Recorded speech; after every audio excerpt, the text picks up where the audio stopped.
it's a pleasure to welcome you. Thank you for inviting me. You represent TiE Islamabad. I want to start with the new logo first. TiE had done a rebranding after 23 years of its foundation.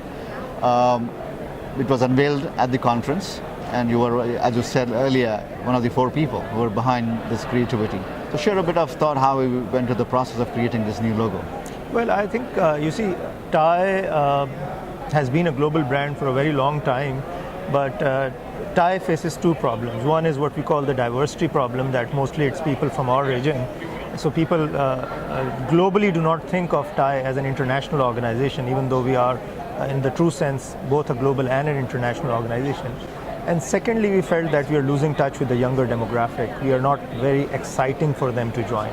So it was felt by the Global Board of Trustees that TiE needs to refresh its logo, reconnect with the younger audience and everybody else as well, give them a focal point so it becomes a rallying call.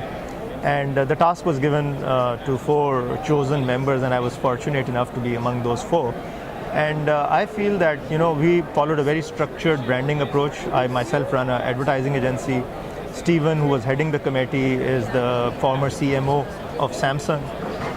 And the rest of the members, Bobby is a film director out of Bollywood. And then Paul is right here in Silicon Valley. So it was an interesting mix of people, and we followed a very structured approach, ensuring that we could create a logo that's truly global and translates well into all mediums. So it's an interesting exercise, and we look forward to see how it impacts the brand in the future. All right, thank you.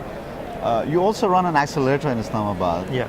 Islamabad, has a different ecosystem, and I want to learn from you, how is the entrepreneurial ecosystem emerging? Okay, so Islamabad is what is known as a bureaucratic city, just like Washington. It's the federal capital, so nothing much very entrepreneurial about it. I think TiE has played a very important role in Islamabad. So TiE Islamabad launched in 2008, so we are now in our 8th year. And we have worked very diligently with universities, the government, and the few local entrepreneurs in trying to build an ecosystem. And that brought us to a place. One thing I would like to mention is that Islamabad has wonderful universities, especially very strong in engineering. So we have great young startup ideas, but they didn't know the path to follow. So this logically led us to, being a part of the Founder Institute, which is another global organization now running in, I think, 135 cities as of this week. And we have just run the first semester. And we had some brilliant ideas that we are very proud that we have taken to the next level, and most of them are incorporated now. So the ecosystem now is very vibrant. The ideas are there. The universities have tremendous capacity of research. The only thing that probably is not there, which we're trying to build, is the appetite for these startups, the market, the figures, the numbers. So that's why we are reaching out across the globe to see how we can fit them into the larger picture. One other thing we want to learn from you is, in emerging economies, especially countries like Pakistan, policy paralysis is always a problem. People always blame on that. But if you were to change the policy, I don't know if there could be, an impact immediate. What else do you think needs to happen through the population? Okay, so 2 things. Number 1, I think it's not just a policy paralysis. It's also too many frequent changes of policy in our part of the world. So suddenly, the game plan changes, and the business that you're building on certain bedrock assumptions, it disappears. So that is there. But what needs to change is a more global mindset and a more global connectivity, because ideas these days are translatable into multiple markets at the very same time. So if you're addressing a specific niche, like one of the startups that I would like to mention here from the Founder Institute is Rise Mom, a woman-led startup that focuses on the problem of providing peace of mind to working mothers by sort of connecting the nurseries and creating a community of moms. Now that's an idea that's not just Islamabad specific. Right. It's a global idea. Right. And we're already having interest from investors who are interested in expanding it and scaling it to the next level. So that's the mindset that we need to develop. We need to tell our young people that the market is very big.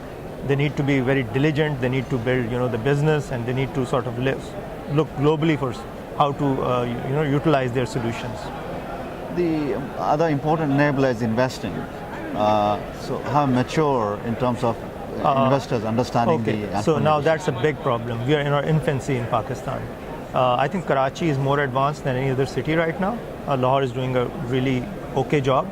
So in Islamabad, to address this problem, again, TiE steps in. 7 months ago, we started the first TiE angel fund in Islamabad, and we've already invested in one company and 2 more deals in the pipeline. But the challenge really is that most of the investors, they do not have the entrepreneurial mindset of investing. They are real estate, traditional investors. They want a different sort of return. They are not risk averse, but their expectation setting needs to be fixed because they're not willing to lose it all, which is something which is integral when you're doing seed funding in entrepreneurial startups. So that is something that is still of a challenge, but we're working on that. And again, I think in this atTiEcon also, I'm meeting a lot of investors, and probably some of these might materialize into more investments coming into Pakistani startups. Again, Syed, it's a pleasure, and thank you. Thank for you helping us. Thank you. It was nice of you to invite me.